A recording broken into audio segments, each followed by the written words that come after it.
The USGA Green Section has been supporting golf course sustainability since 1920. Its work is built on 5 key pillars: research, education, course consulting, technology tools, and championship agronomy. Through these, they help superintendents improve playing conditions, reduce environmental impact, and cut maintenance costs, which makes the game better for everyone, from the pros to everyday players. What's going on, everybody, and welcome back to Rolling with the Green Section. My name is Adam Kershane, joined by Brian Laurent from Turf Today on the Superintendent Network. This being our 4th installment of Rolling with the Green Section, we join Tom Gould and Brian Gietka for a full tour of turf trouble. Tom talks about wet wilt and why smart seeding matters, and Brian breaks down why hope is not a plan, especially when winter injury shows up. Quick, practical, and straight from the experts. Let's get into this thing. What's cooking, man? Not much. Just in the office today, trying to catch up on stuff, getting some presentations ready to go for this winter. So finally kind of starting to slow down, switch some gears a little bit. So it's been a really fun year, been a really hard year for a lot of guys, but been a good first year to be on staff. An interesting first year to be on staff, and absolutely. We'll dive into that here a little bit. But what's your with the conference schedule, just about upon us here? What's your speaking engagement calendar look like here this winter? Yeah, nothing too crazy. A few talks throughout the region. I know going down to Oklahoma for the Oklahoma Turf Conference, up to Wisconsin for the Wisconsin Turf Symposium. The Midwest guys here in Chicago around home, and then a few more next year, Iowa, and then the national conference. So plenty. Luckily, I was going to say that doesn't sound like just a few. I mean, that's you're on the road. It's fun though. It's good to kind of catch up with all these guys that I get to do visits with, and people that I've kind of gotten to network throughout my career. So it's all in good fun. So give us a little insight, Tom. Tell us who you are and kind of how you found your way to the USGA. Yeah. So grew up in Iowa. I'm an Iowa guy. Grew up in Des Moines, middle of the state. My parents have videos of me on my 2nd birthday. I got one of those little Tykes push lawnmowers, and they swear I put 100,000 miles on the thing. So I've always been interested in grass. Had a little lawn care business in high school. Found my way to Iowa State and their turf program there, and fell in love with it, really. So did some internships kind of in both golf and sports turf. Did a little bit of work in like minor league baseball and collegiate athletics, and found my way into kind of a cool deal in graduate school where I was brought in to do research, but then also on top of that, Jack Trice Stadium, Iowa State's football field was due for a renovation. So we built out basically sand cap 6 acres of cornfield, and I designed the irrigation and grew in 6 acres of Kentucky bluegrass sod for the stadium. So it was nice to work out at the farm, do my research, and then go across the property and mow my sod fields and get those all squared away for the next season for football. So really a cool experience. And then went from there, interned with the USGA, interned with now kind of my boss, Zach Nicoludis, which is kind of funny now, but interned with him, did some championships, did some course consulting, and really, really loved what they do over at the Green Section. So I wanted to be a part of it, and found my way here. So joined the staff just over a year ago. And before that, I was at Chicago Golf Club for a year and a half, and just been absolutely loving this new role and being able to help superintendents out and how they can be more efficient and better grow. I was just going to ask, Tom, for people that are wondering about becoming an agronomist one day, what does the first year look like when you're working for an organization like the USGA? The first year is, there's no good way to get good at this stuff other than just doing visits. Obviously, they have a really good onboarding program here. So initially it was starting off traveling with a bunch of agronomists, seeing how they do their thing as they travel around. But, demand has been so high for visits. It's really kind of jumped in with both feet and been able to take on a decent consulting load all throughout the country. So just been learning by by doing it, which has been really awesome. And it's been really cool experience just to see what everybody does as they manage their golf courses from all throughout the country. I have the privilege of having, a territory that, I go from, up into Canada all the way down to the southern border of Texas, border of Mexico. So I get to see a lot of different stuff, a lot of different growing environments and situations. So been really cool. I'm glad you mentioned the sports background too. We have that conversation with several people that have that same path. As you look back on your time in the sports turf world and now your time with primarily superintendents, what are some of the things you think that those two sections of the turf industry could really learn from one another? They're so similar, but they're just a little different, especially in the high end of the sports turf world. Most of those people are working with USGA spec root zones in their sports fields, right? So managing those, top dressing those is honestly can be pretty similar how they culturally manage these surfaces. The sports turf world has a little bit of a challenge in terms of they have, especially for football, big, strong athletes moving around, and they can make a mess. But certainly, lots to be similar. Obviously, I think golf, being able to, there's nothing cooler agronomically, I don't think, than really getting a putting green, turf at, a tenth of an inch or less, really dialed in. I just think it's really quite the feat. So certainly something that's attracted me to golf is just, how difficult and how much variety there is in terms of a golf course in general, and the variety throughout the year. But it's so funny that, people think that they're two completely different worlds, but they really are pretty similar. What do you think superintendents, you mentioned football, the large athletes that are running around on there. And obviously a lot of that happens between the hashes. So compaction, obviously on football fields is a pretty significant issue. What do you think? Is there something superintendents could learn from the way some of those football field managers manage compaction on their fields? Yeah. I mean, you talk about big athletes on football fields, but then in addition, you turn around and golf courses have carts and vehicles driving all over the place on fairways and in traffic points and points of congestion.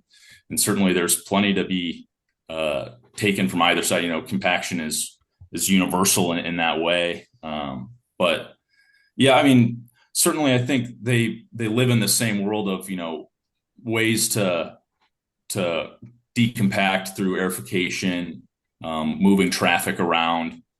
All of those things are all very similar. So they beat to the same drum. It's just a little different site. So, Tom, one of the things we wanted to talk about today with you was just some of the challenges you guys have faced in your region. A lot of the superintendents out there and some of the battles on the golf course. You wrote two really good articles for the USGA Green section. It's Wet Wilt season and Mending by seeding. So, if you wouldn't mind, just break those down for us and talk about some of those really big challenges that you guys have faced. Yeah, like I said, it was an interesting year to be on my first year on staff here in Chicago specifically. Most courses had two, and some had even three occurrences in the month of July where they got 3+ inches of rain, followed immediately by mid to high 90s air temperatures immediately following. So some sites, where you don't get a lot of air movement, not a lot of subsurface drainage, and things stayed wet, they got pretty ugly in terms of what they refer to as wet wilting, or essentially the plant's not able to transpire or evaporate this water from the leaf blades, and basically the turf sits, has completely adequate moisture, but it's not able to cool itself. What they refers to as cooks, and when I describe it to Greens committee members, I mentioned that it's essentially what cooked spinach might resemble. It's not great. So it's a really tough year in that regard. Now you go up to areas like into Canada, and they had an incredibly dry year. So it's just all the luck of the draw, I guess, in terms of what Mother Nature gives you. But spent a lot of time talking about like how to prevent things like wet wilt, or, this, providing drainage improvements, just being able to beef up your infrastructure to accommodate for a variety of different, situations that Mother Nature can provide. So, and the tough part about wet wilt is once you have it, especially in the heat of the summer, remediating it really requires nicer air temperatures or cooler air temperatures. So oftentimes, courses that I visit in the early part of July, especially in the Midwest where it gets pretty humid, the result, the true fix for those problems is oftentimes, wait for fall and wait for optimal turfgrass growing conditions to return.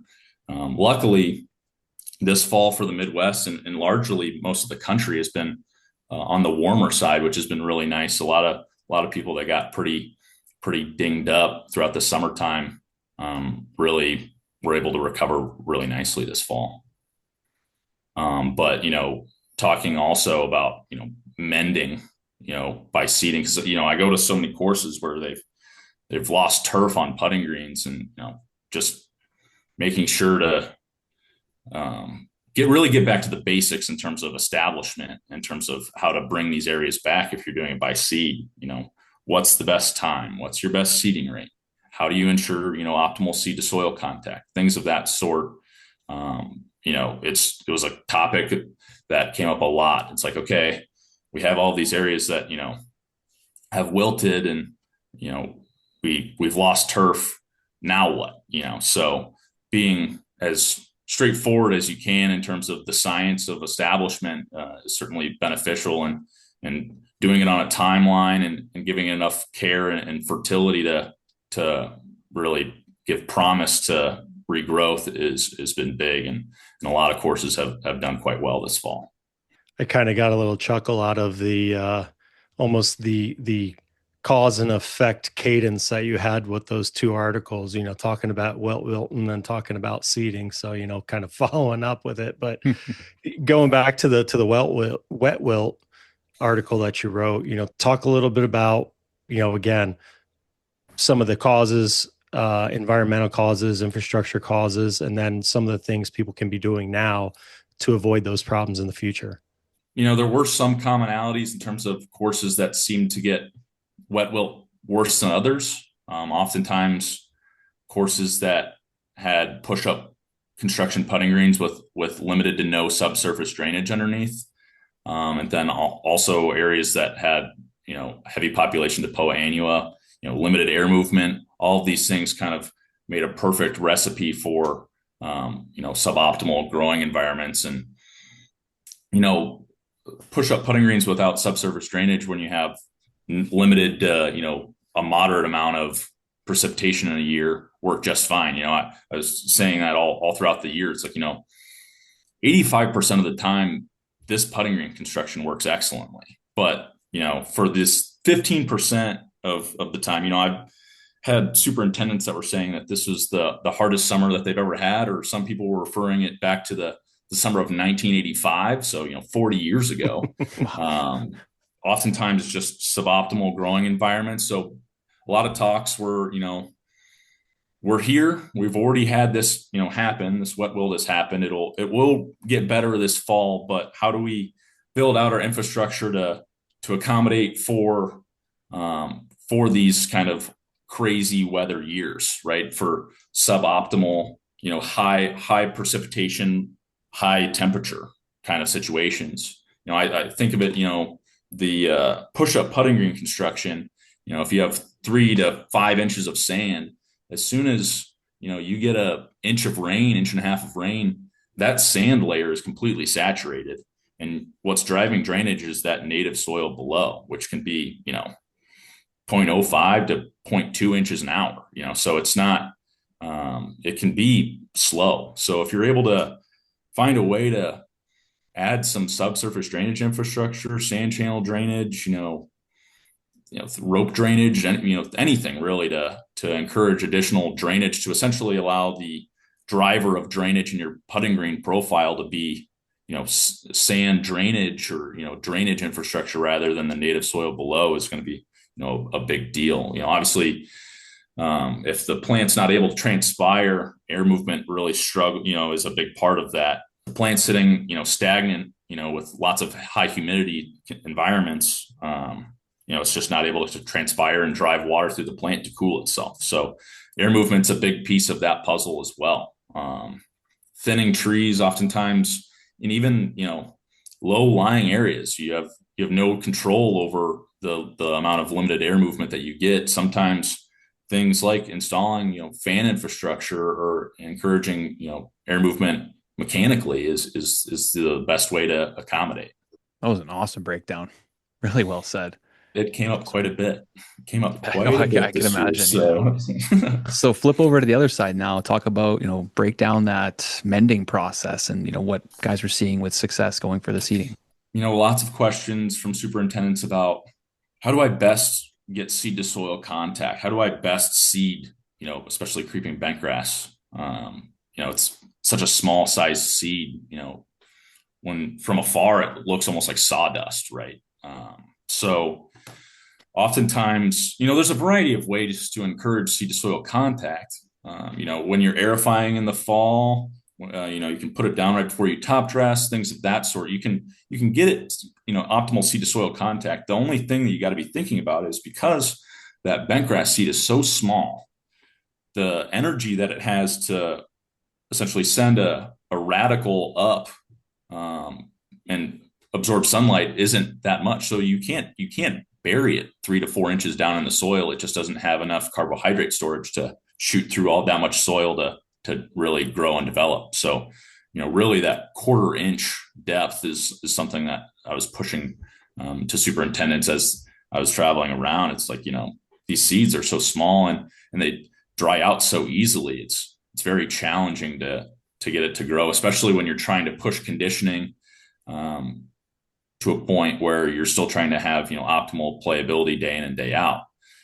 trying to drive firmness and things of that sort. So a lot of the conversations around, getting, and mending these areas is, kind of take a step back and, play the long game in terms of, you can try and push these areas to be as optimally playable as possible. But if you're really beat up, you're going to need to, the long-term solution is to kind of take a step back, try and, grow in these areas and get them in a great position going into this winter to grow in for the spring, playing the long game in terms of, if you're, went to a few courses where they had, issues with wet wilt and they'd seed and then, outing comes in and they want to try and push conditioning. And sometimes that can have very negative impacts on your establishment of your new seed. You think about overseeding in more of the southern part of the country, they scalp down their Bermuda grass, they throw ryegrass, and from that point forward, they're growing ryegrass in terms of how they water and how they program. It's tough to do that in a bentgrass putting green environment, but it's certainly something that you have to be considering to just kind of give it a chance anyways. So obviously up in the north, kind of where we both are, well, all of us are, the seed window is probably pretty much shut now. So what can someone that just went through the seeding process, repairing some of those areas, how can they protect those new seedlings going into the winter? And then another part of that question is for those that maybe didn't get a very good catch with their seeding this fall, what should they be thinking about in order to hit the ground running in the spring? Yeah, great questions. Yeah, seeding window for sure. Around Chicago where I'm at, the second week of August to the end of September is really your optimal window. So yeah, we're well beyond being in a position where you can get optimal germination with soil temperatures and then have them essentially mature enough to withstand cold, dry winter temperatures. But protecting those, obviously the biggest piece is getting them mature enough by having the optimal seed timing, doing things to cover up the crowns of these plants for the wintertime. Things like heavy top dressing, covering. Those are all certainly options to kind of help out. But if you're haven't had a good catch at this point, the tough part is that as soon as weather warms up in the spring, people want to golf. But the soil temperatures oftentimes aren't necessarily there to support good germination of cool season turfs. So it makes it really challenging to beat essentially the spring golf to the punch of trying to establish in the spring. So oftentimes in the spring, if you're trying to get areas to mend, especially early on, looking at places like putting green nurseries and things of that sort to just plug out or sod these areas is probably your best move. So talk about, obviously it was for many an unprecedented type summer. But I think weather patterns tend to repeat themselves. How can people learn from the year that we just had and be better prepared for the future? Yeah. I mean, traveling around, obviously when people have turf loss on putting greens, it's not a fun time. You want to say, oh, well, the last time we had a year like this, most are saying is 1985. You can't say that it's not going to be the same next year. You just don't know. So oftentimes looking at what we experienced this year, it's all about improving growing environments, subsurface drainage infrastructure improvements, especially on push-up putting greens that don't have subsurface drainage, is very important. Improving air movement through, oftentimes it's by tree removal or thinning of shrubberies or anything of that sort. And then also encouraging morning sunlight. Very underrated, but morning sunlight, in terms of burning off dew and lessening your prolonged leaf wetness that can, provide immense disease pressure is a huge part of it, especially if you're in a situation where you're saturated and you're trying to evaporate or transpire as much water through the plant to cool it down. You don't want to be wet on the leaf blade. That just further dampens your ability to transpire. So really it's been when you visit courses, they want to, especially memberships, want a fast answer, like, oh, well, you just need to do this one thing, and then you're going to have these areas back. Unfortunately, the nature of this beast is that it's really a long-term kind of infrastructure setup that really gets you from not having these issues again. I've been really tickled at least the fact that, really tough summer, well, you talk about cool spring into hot, wet summer was just an absolutely brutal sequence for a lot of superintendents. But I've been really tickled at the idea that, this fall has been warmer and, it's, the second week, going into the second week of November, and we've got 60-degree temperatures here in Chicago, which is pretty atypical. So it's been a tough year, but I think people are in a lot better spot going into winter, and it's going to be a better year next year, most likely. Nice. Mother Nature's undefeated, though, right? So it's don't let just her hear plan that. accordingly. That's all. That's what it's all about, man. I love it. Absolutely. Well, glad you got that first year under your belt and were able to withstand the crazy summer here. We appreciate you coming on and talking to us a little bit about what you've seen throughout the summer, and we look forward to doing it again sometime soon. Yeah, thank you so much for having me on. It was an absolute pleasure getting to chat with you guys. Being down in Chicago, White Sox or Cubs? Now, you see, growing up in Iowa, you kind of get to make your pick. Right. So I'm a unpopular Cardinals fan in the Chicago market now. Interesting. Ooh. With the Rams moving out of town, you also, I'm a Bears fan, and then, getting into hockey now that I'm in this town, Blackhawks. So I'm kind of an unconventional Chicago sports fan. But certainly, whenever the Cardinals come into town, come down to Wrigley, it's a cool area. I like to go, but like I said, like I worked in the minor leagues for the Cubs, so I have nothing but respect for the Cubs organization. It's not a place of hatred, but definitely support and cheer on my Cardinals. Did you work for Palmer or Bordner over at Chicago Golf Club, or neither? Craig Smith is the superintendent there now. Craig, yeah. He preceded Bordner, or succeeded Bordner. Yeah, so he's been there for 5 years, or 5 or 6 years. But at one point, Chicago Golf Club was, the entire management staff was under the age of 30. It was a young group spot, which is super, super fun and super cool to work and learn there. Yeah, it's crazy to think that at a place like that, it was all, one of the greatest golf clubs in the world was trusted to a bunch of young whippersnappers. But. Yeah, bunch of young guys knew what you were doing. Yeah, Craig is a sharp guy. So everybody seemed to have great trust in him, and rightfully so. So age is just a number.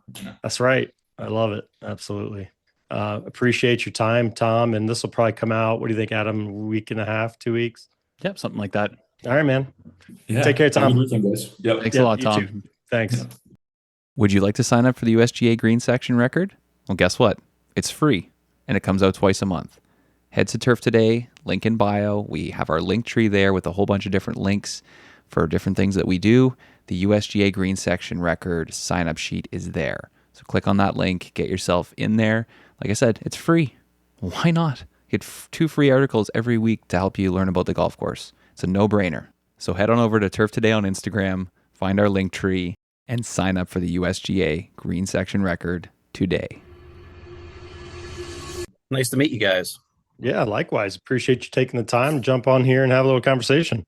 Sure. Yeah. Looking forward to it. Where are you joining us today from? I'm home, which is Hagerstown, Maryland. It's the skinniest part, Western Maryland. Beautiful. I don't know if we've talked to somebody in Maryland before. Yeah. Making our way around. Yeah. We've had Kyle was on. Oh yeah, that's right. Baltimore. That's right. So there you go. a little further away, but it's all right. Yeah. Mid-Atlantic. You're in the tough area right there, huh? Well, makes for easy conversation today. Yeah, absolutely. So before we dive into that, Brian, just give us a little bit of your background and how you found your way to the green section. Sure. Yeah. Isn't it interesting how people find their way into where they are, especially in this industry? Is pretty cool. So I grew up in Baltimore, and I was a water-oriented family. So I grew up working on my uncle's crab boat, literally pulling crab pots for summers, and worked for another uncle, turning a wrench on his boat repair business, and got to a point. I said, you know what, I want to do something completely different. At the point I was starting college, an engineering major, and saw this job at a place called Chestnut Ridge Country Club, and on the other side of Baltimore. And I thought, you know what, that looks pretty cool. I'm going to try this out. And I loved it from day one. I literally, after a few months, I changed my major and dove into it. And at that point, I was blessed to work for a brand new superintendent by the name of Ralph Miola. And he had worked for Paul B. Latchall at Marion as an assistant, Jim Loke at Bent Creek as an assistant, worked down at Augusta as an intern, and I'm sure some other things. But even looking back now, all these years later, what I learned in those first 2 years was pretty amazing, what he taught me and the time he gave me. And one of the things I reflect on regularly is he always drove home that it was okay if we didn't finish everything that we wanted to today, as long as what we accomplished was done well. And I even think about that, like in my role now, like when I'm tired in the evenings, but I got to write emails, I'll write a lot of drafts and let them sit. And then in the morning when I'm fresh, just pump them out and make sure it's right, not confuse someone. So that was really great intro into what I was doing. Went to University of Maryland, and then worked a couple other courses, and then found my way to a club called Woodholm Country Club, which was in Pikesville on the other side of Baltimore as well. And that was a different superintendent. He was Steve Potter, and he had he ended up being a superintendent there for 40 years. He retired a while ago now, but they hosted in 1995 Mid Amateur as a co-host with Kays Valley. Were in their heyday at the time and really spending money, a tremendous amount of construction and renovation, irrigation upgrades. And you think this is 20 years ago, so it's kind of funny, things like digital cameras and taking records from pad and paper and putting them into Excel, like all that was new, and that was really cool to just upgrade just the operation there and get into equipment leasing. That was kind of a new concept as well. So we did a tremendous amount in my 5 years I was there. And again, I just loved it. I really did, and immersed myself into it, lived there. And Steve's buddies were Dr. Peter Noden, who was one of my professors in school, and spent a lot of time with him. And he was truly a mentor. He was actually even at my wedding when I got married. And the other was Stanley Zontek, longtime USGA agronomist. And, I was fortunate to spend a lot of time with those guys. And they truly showed me how special the industry is. And it's especially Stanley. I mean, he truly understood what it meant to wear the 4 letters that we are blessed to wear, and that what we do is much bigger than ourselves. And I've always believed that, and I always thought it was the coolest job in the world. And spoiler alert, it is. But it, never really went gung ho at that point, thinking, I want to be a USGA agronomist. I wanted a family, and I wanted to be a superintendent, and I wanted to survive, right? We just had a rough summer, and so I set out, and I've been out in Hagerstown, Maryland, and I was superintendent of a club called Fountainhead Country Club, which was a great small property, a 1924 Donald Ross designed golf course, and spent, I guess, 15 years total.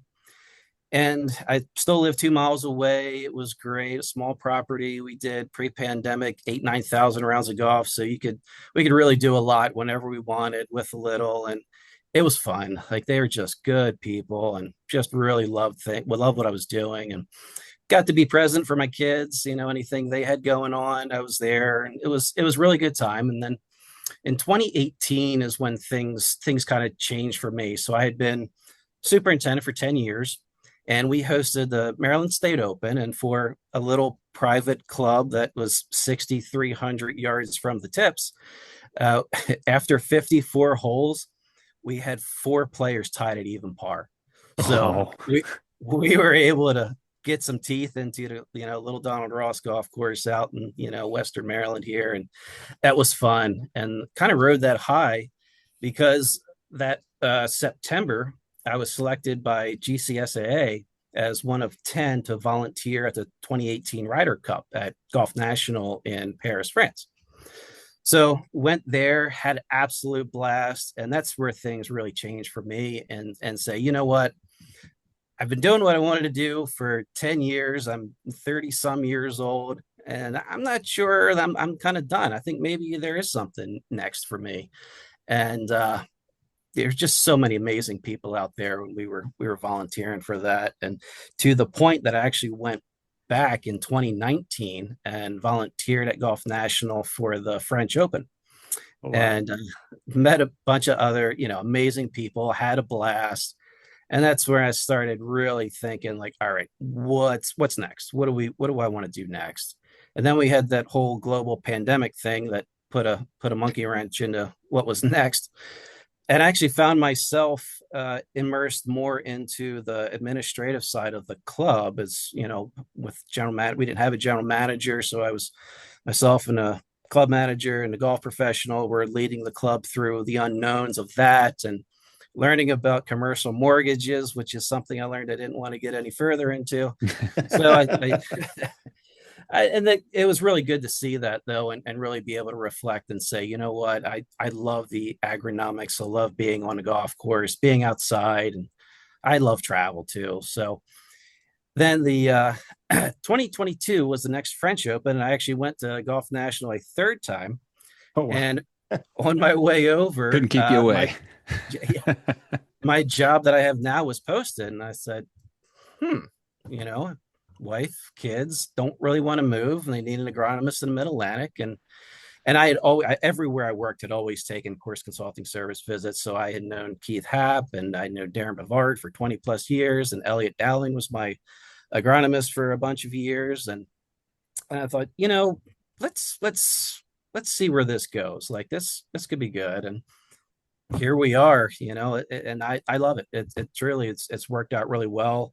Um, I can't say enough good things about the USGA, what they've done for me and where I'm at in my career. I'm not a spotlight guy. I don't need everyone to know who I am, other than now I've been doing this for 26, 27 seasons. So I guess I kind of want my name out there just because I want people to reach out, because I've seen some stuff, And so this is my third full season with the USGA, and it's been fantastic. So my first year started off with, hey, travel with some other agronomists, get around a little bit, and that lasted for about 2 months. And then they said, okay, all right, here's what you're going to do, and here's consulting, and here's your here's your territory. Here, get after it, and it was good. I had a great time. I went all over the place and got out there. Ended up in my first year at 3 championships, and at one point,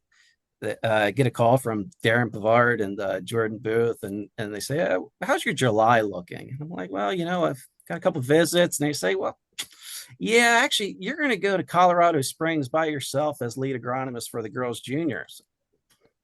Oh, okay. Sweet. All right. I've never been to Colorado Springs. I've never met the championship director, but went out there, had a blast, worked out really well. People were fantastic. The championship went fantastic. So since then, I guess I've had a role in 7 championships, five as lead agronomist, and I really love that aspect of what we do. It really gets it allows you to take time to dive in and truly understand the course, and it gets me back to my superintendent hat a little bit, and manage through all the different goals, through all the different things we need to accomplish. So that's been fantastic, and I've been able to see well over 100 golf courses each year these last 3 years. First 2 years I was just hungry, and anything that any of the other agronomists couldn't get to, I was like, yeah, I'll do it. I'll figure it out. I'll travel on Saturday, Sunday, and get there and stay, whatever, do what I got to do to just see as many golf courses as I could. And it was a blast. I did some sort of green section business in every single state on the entire East Coast, as well as 4 of 5 Canadian provinces in the last 3 years. So I've gotten around, which has been, it's been really cool. I can't say enough about what I've been able to do and the things I've gotten to see. It's been a blast. But this year is closer to home, which has been good. So I try and stay in the kind of Richmond to Manhattan corridor, and just focus my time there. And this year there was plenty to see and plenty of places to visit. That's for sure. It was a tough one. Yeah. I'm glad to hear that I know who to go to, like during a conference or something. We get some nice blue crab or something. I know where to go in order to, get it picked apart so I can find the good meat in there. Huh? You got it. I love it. So summer 25, how would you summarize what you saw this season? Yeah, it was a tough one. It really was. And, we try to prepare our golf courses with the infrastructure to mitigate what the weather is going to throw at us, because we always know it's going to throw us in the different places and situations that we don't want, so that we can prevent the worst and, just coax things through. But this year, there was a lot of grass that just wasn't going to make it. And, we started out the year with snow cover that we hadn't seen for quite a while. And, as things slowly warmed up, started getting calls from down south in Virginia, and Bermuda grass, zoysia grass, not looking too good. And, go down and see some thinning, the traditional things initially, that shaded areas, traffic, high areas, wet areas. Yeah. Okay. I wrote an article in May. It was, patience, nitrogen, water, it'll come. And then of course, temperatures didn't arrive either. That was big issues. We didn't have growing temperatures until June. So usually you get some of that green up and then we'll get some growth in May in this area. And man, we didn't see it. We didn't see it. And all of a sudden there was bigger issues. And then when things started greening up, it was, wow, there's a lot of areas that are not going to. And that spawned a lot of conversations. I spent at least a day or two a week down from DC and south from June and July, just helping with just making decisions on, how do we mitigate this now? Assessing coverage, do we sprig? And then that led to a lot of other interesting conversations of, in particular of reassessing whether we use pre-emergent herbicides that inhibit roots. Do we get away from it or we time it to where, we know we can sprig if we have winter injury again? And a lot of those conversations, and as well as just planning in the future. What can we do, right? So I refer to, in particular, we're talking about spring dead spot, large patch, those types of things, and talking a lot about fungicides. Well, how do we make the fungicides more efficacious? I referred to Dr. Wendell Hutchins's master's work on it was literally in water volumes, irrigation volumes with and without soil surfactants to improve fungicide efficacy. Well, that came in very handy when talking about improving spring dead spot control, in that, you really got to get these products down in, to where they're getting infected and timing it right. And also having the conversation of, looking at each fall is different, right? The infection periods might be longer than the traditional 1 to 2 application windows. So, weighing that out, do we do 3 applications, and getting in those conversations and really interesting, and got a lot of places just really rethinking, what we're doing in that whole program between the herbicides and fungicides and what's really best for their club, right? So we have the train of thought. We think about this year round. Well, do we have the budget to do this year round? Do we have the staff and capability to apply the products multiple times? Or do we go into one of the other programs where multiple modes of action, post and pre-control, all in the same tank, and try and hit everything at once? And, teasing through that, I think it really is, going to be tailored to your golf course and expectations and abilities. And that's been really fun to dive into and work through with each club, because, not every golf course and expectations are the same. So that's been an interesting one.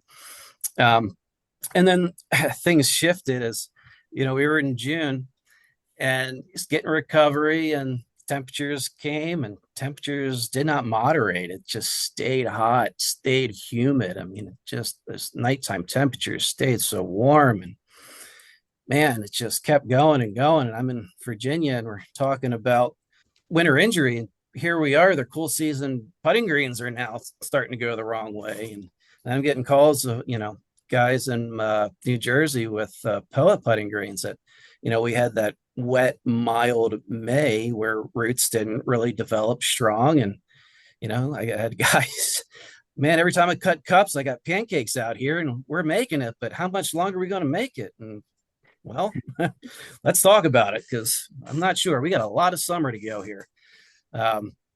So that was really what changed things this year. I think winter injury, okay, that happens every couple of years. We plan for it. We know we're susceptible to it, right? Well, then the heat came, and what separated things in July was whether you got rain or if you didn't get the rain. If you could control the moisture, a lot of places did okay.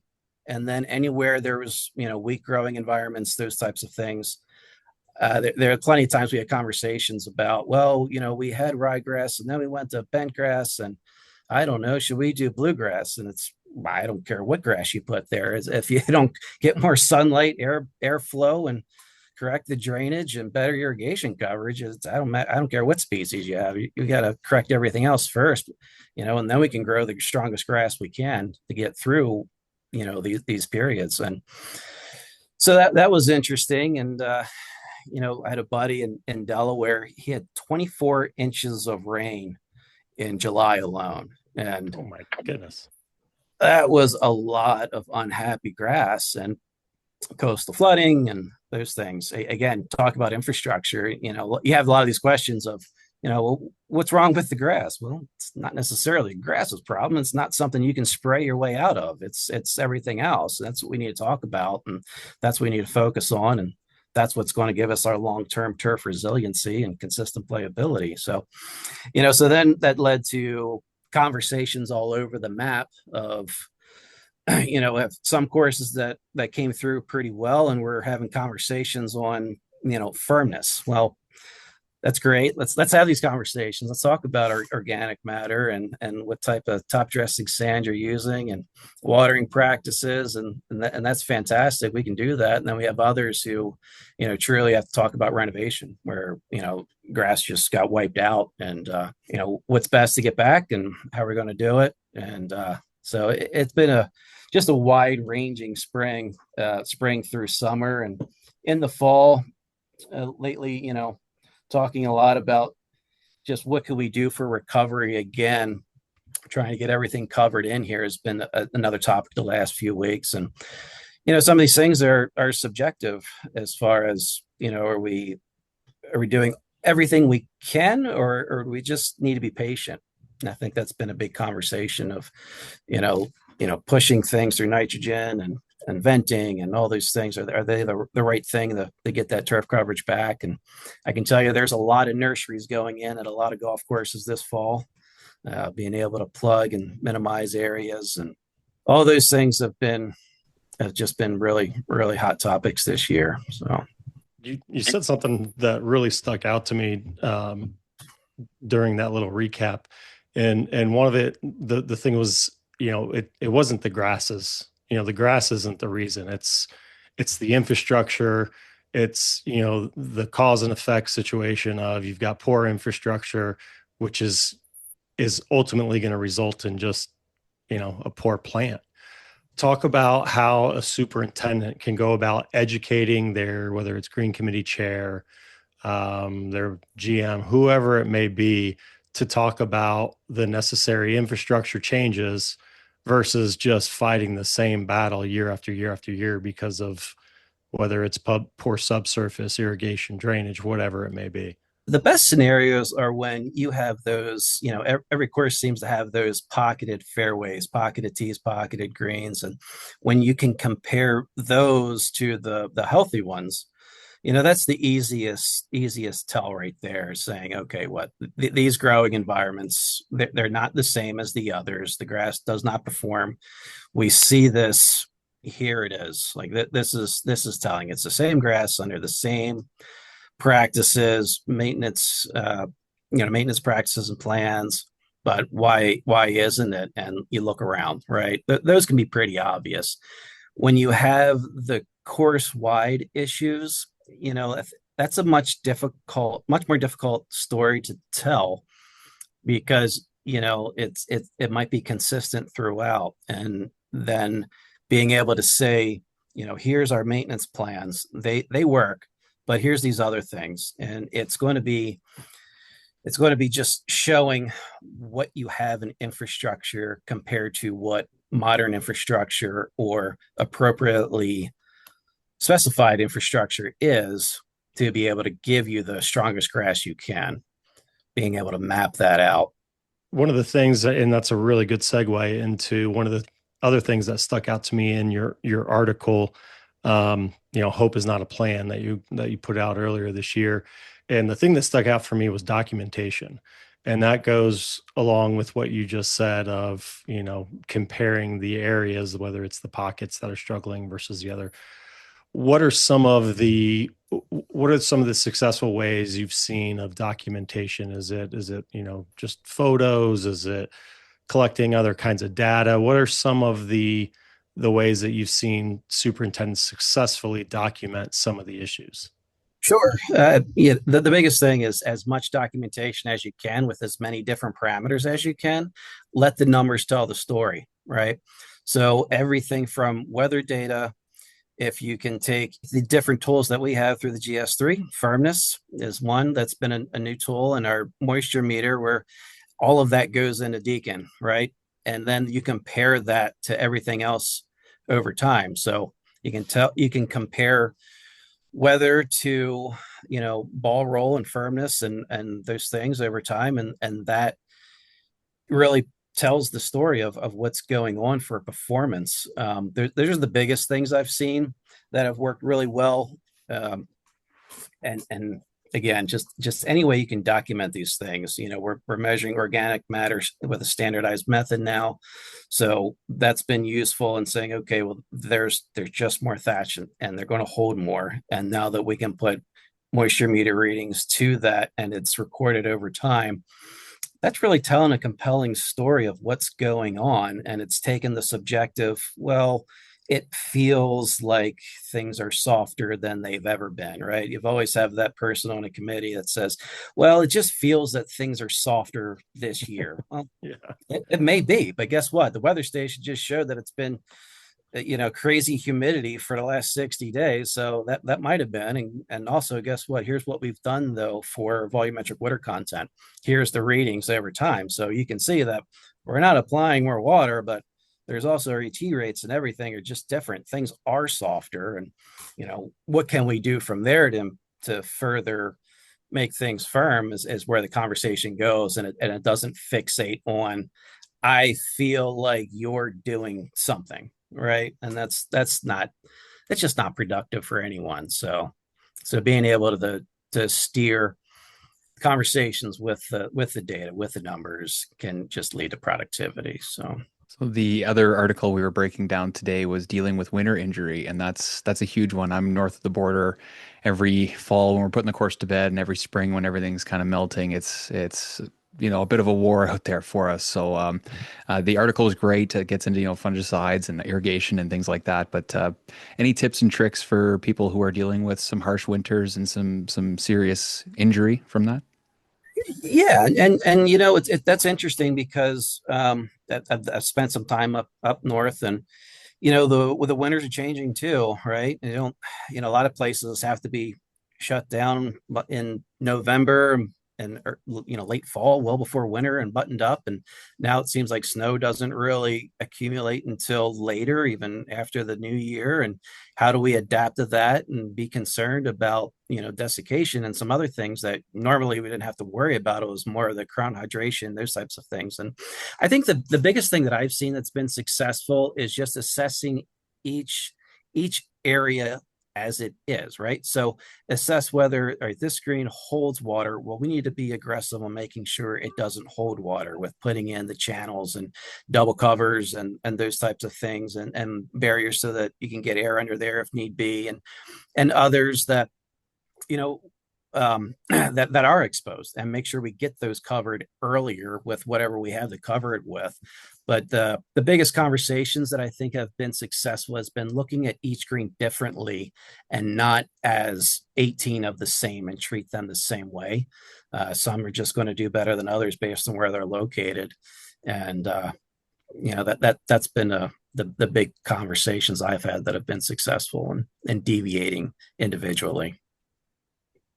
I like that. A lot of different microclimates out there and a lot of different things going on underneath the surface. So that's great advice. We usually leave the last couple minutes to our guest. If there's anything you wanted to talk about, whether it be your job or some advice to superintendents or anything out there, the floor is yours. Oh, thanks. No, I'll take some advice. After this, I'm taking my oldest to get her behind the wheel driver's test. So it's a big one. No, that's definitely my biggest worry right now. But no, I would say to everyone, reflect on this year, take time, take some downtime is the biggest thing I can say. And just reflect on, what was in your control and what was not. And truly evaluate that. Because there's so much that's out of our control. We know there's things that we know we control, but we can't control it because of infrastructure or golfer expectations or the tee sheet or whatever it is. And, take that out and say, is there something that you didn't do as well that you thought you could have? Maybe improve upon that. But Also celebrate the W's in that, there's a lot that was out of our control this year, and truly understand that, and let's get past it and really focus on next year. And learned a lot of what areas perform well and what areas don't perform well. Look at those things within, and not just necessarily on the golf course, but within your operation, organizationally, and take some time and just truly think about it, because a lot of people were put really, really through the ringer this year.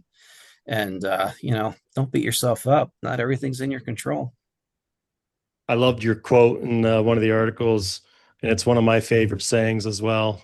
There are two superintendents, those that have lost grass and those that are going to lose grass. And I think that's just the nature of this business, right? So it happens to everybody.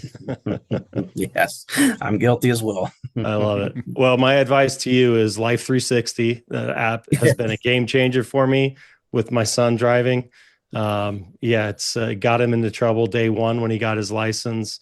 So it definitely helps keep an eye on those drivers out there. And just that air pedal on the driver's or the passenger side comes in handy a lot too. So good luck to you, my friend. Up with that. Yeah, great to be with you guys. Thanks so much for coming on, Brian. We appreciate your time. Yeah, likewise. Take it easy. Take care, Brian. We'll see you. Yeah, it was nice. It was nice to get those guys on here today. Do a little recap of the summer, because we've talked about it a couple times over the last several weeks. Just it was a brutal year for a lot of superintendents out there. Obviously there are pockets that had really successful, really, really painless years, but for a large majority of people around the country, it was challenging. And I loved Brian's advice there at the end. Take the time, enjoy the downtime, but take some serious time to reflect. Think about the things that were in your control and out of your control, and how can you learn from this year, and put a plan in place to try and minimize some of the mistakes that were made, that could have potentially been avoided, and then also give yourself a little bit of grace for the things that were out of your control. I think that's it's one of the hardest things for us to do as, quite frankly, as individuals, giving ourselves grace for some of the things that happened that were potentially out of our control. So a lot of times we think we can control everything, and that's just not true. So, got to learn to be a little easier on ourselves from time to time. Yeah, no, he said it perfectly. You got to celebrate those victories, and find as we get older, it's harder to do that. And you really got to look for those things and find the time to celebrate it, whether it's a dinner out or just getting together with people or whatever, find a way to celebrate some of those victories on and off the course, because life is, you only get one life and it's short. So you got to find those windows. And we're going to have great years. We're going to have bad years. Everybody's going to flip flop, and everything can't be perfect. So just keep working hard. And if your opportunity comes somewhere else, or, you're able to move down the line, take it, because it's only going to help you. Yep. 100%. Another great episode of Rolling with the Green section here on Turf Today, which was recorded on the Superintendent Network. Thank you so much to Tom Gould and Brian Gietka. Amazing guests, so much information in there. Reach out to them. They have answers. And if they don't have the answers you're looking for, they have people they can connect you with. Everybody, have a great week. Rolling with the Green section on Turf Today.